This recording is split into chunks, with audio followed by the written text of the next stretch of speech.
নমস্কার বন্ধুরা, আজকে নিয়ে হাজির হয়েছি কচি কুমড়ো আর চিংড়ি মাছ দিয়ে দুর্দান্ত স্বাদের একটি তরকারি রেসিপি। এই রেসিপিটি একবার রান্না করে খেয়ে দেখুন বন্ধুরা, গরম গরম ভাতে দুপুর হোক বা রাত খেতে কিন্তু ভীষণ ভালো লাগে। আর রান্নাটাও কিন্তু খুব চটজলদি হয়ে যায়। তো চলুন রেসিপিটি শুরু করা যাক। এখানে আমি একটা কচি কুমড়ো নিয়েছি আর এই কুমড়োটা খেতে কিন্তু ভীষণ ভালো লাগে। তো কুমড়োটা আমি কেটে নিয়ে ফিরে আসছি। তো এই কচি কুমড়োর খোসা ছাড়ানোর প্রয়োজন নেই, খোসা সমেত আমি এরকম ডুমো ডুমো করে ছোট ছোট করে একটু কেটে নিয়েছি। আর মাঝখানে দানাগুলো একটু শক্ত হয়ে গেছিলো বলে আমি ফেলে দিয়েছি। আর আলু আমি এখানে ছোট ছোট করে ডুমো ডুমো করে কেটে ভালো করে ধুয়ে নিয়েছি। আর যেহেতু রান্নাটা চিংড়ি মাছ দিয়ে হবে, তার জন্য এখানে আমি চিংড়ি মাছ নিয়েছি। চিংড়ি মাছ ভালো করে খোসা ছাড়িয়ে পিঠের উপরে শিটটা ফেলে দিয়ে ভালো করে ধুয়ে পরিষ্কার করে নিয়েছি। এবারে নুন হলুদ দিয়ে চিংড়ি মাছগুলো ভালো করে মেখে নিচ্ছি। তো চিংড়ি মাছগুলো মাখা হয়ে গেছে। এবারে কড়াইতে সর্ষের তেল দিচ্ছি। রান্নাটা সর্ষের তেলে করব। তেলটা ভালো করে গরম করে নিচ্ছি। এবারে নুন হলুদ দিয়ে মেখে রাখা চিংড়ি মাছগুলো দিয়ে দিচ্ছি। আপনারা কিন্তু এই রেসিপিটি দেশি কুচো চিংড়ি দিয়েও করতে পারেন, খেতে কিন্তু আরও সুস্বাদু হবে। তো চিংড়ি মাছগুলো খুব বেশি লাল লাল করে ভাজবো না, চিংড়ি মাছ বেশি ভাজলে শক্ত হয়ে যায়। তো বন্ধুরা, চিংড়ি মাছগুলো আমি হালকা করে ভেজে তুলে নিয়েছি। ওই তেলের মধ্যে আরেকটু সর্ষের তেল দিচ্ছি। তেলটা আরেকটু ভালো করে গরম করে নেব। ফোড়নে দিচ্ছি রাঁধুনি আর দেব গোটা জিরে। আর এই রেসিপিতে কিন্তু রাঁধুনি অবশ্যই দেবেন, সাথে একটু জিরেও দেবেন। আর একটা তেজপাতা দিয়ে দিলাম। ফোড়নটা ভালো করে সুন্দর করে একটু লাল করে ভেজে নিলাম। এবারে ডুমো ডুমো করে কেটে রাখা কাঁচা কুমড়ো আর আলু দিয়ে দিলাম। দিয়ে ভালো করে কিছু সময় আমি একটু ভেজে নেব। আর এই রেসিপিটি কিন্তু ভীষণ স্বাস্থ্যকর আর খুবই সামান্য মশলায় কিন্তু রান্নাটা হয়ে যাচ্ছে, মানে শুধুমাত্র ফোড়নে।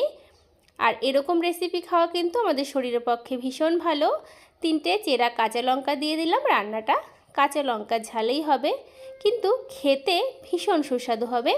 এবারে স্বাদ মতো নুন আর পরিমাণ মতো হলুদ গুঁড়ো দিয়ে দিচ্ছি। নুন হলুদ দিয়ে ভালো করে আরও কিছু সময় ভেজে নেব। তো নুন হলুদ দিয়ে বন্ধুরা আমি বেশ কিছু সময় ধরে ভেজে নিচ্ছি। আপনারা যারা এই রেসিপিটি এই চিংড়ি মাছ দিয়ে করেননি, অবশ্যই ট্রাই করার অনুরোধ রইল। তো কুমড়ো আলু আমার ভালো করে ভাজা হয়ে গেছে। ঝোলের জন্য পরিমাণ মতো জল দিয়ে দিচ্ছি। আর এই রেসিপিটা একটু ঝোল ঝোল মাখো মাখো থাকবে, তাহলে ভালো লাগবে খেতে। ঢাকা দিয়ে রেখে দিলাম যতক্ষণ না কুমড়ো আলু ভালো মতো সেদ্ধ হচ্ছে। ঢাকনাটা কিছুক্ষণ পরে তুলে নিয়ে একটু হালকা হাতে নাড়াচাড়া করে দিচ্ছি। আপনাদের দেখাচ্ছি, দেখুন বন্ধুরা, কুমড়ো আলু ভালো মতো সেদ্ধ হয়ে গেছে। এবারে ভেজে রাখা চিংড়ি মাছগুলো দিয়ে দিচ্ছি। তো বন্ধুরা, আমার এই কাঁচা কুমড়ো দিয়ে চিংড়ি মাছের এই তরকারি রেসিপিটি যদি ভালো লাগে, তাহলে লাইক শেয়ার কমেন্ট সাবস্ক্রাইব করে পাশের বেল আইকনটা প্রেস করার অনুরোধ রইল। আর কমেন্ট করে জানাবেন আপনাদের কেমন লাগলো আমার এই রেসিপিটি। আপনাদের একটা কমেন্ট আমার কিন্তু একটা ভিডিও বানাতে অনেকটা উৎসাহ যোগায়।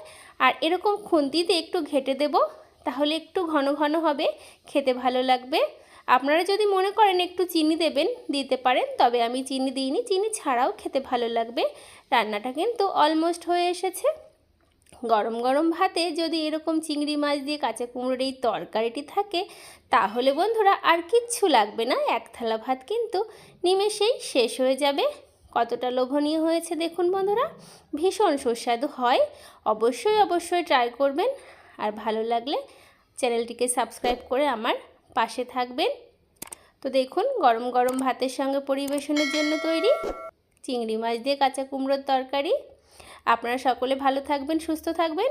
আর আমার এই সম্পূর্ণ ভিডিওটি দেখার জন্য আপনাদের সকলকে অসংখ্য অসংখ্য ধন্যবাদ আর অনেক অনেক ভালোবাসা। আজ তবে আসি বন্ধুরা, টাটা।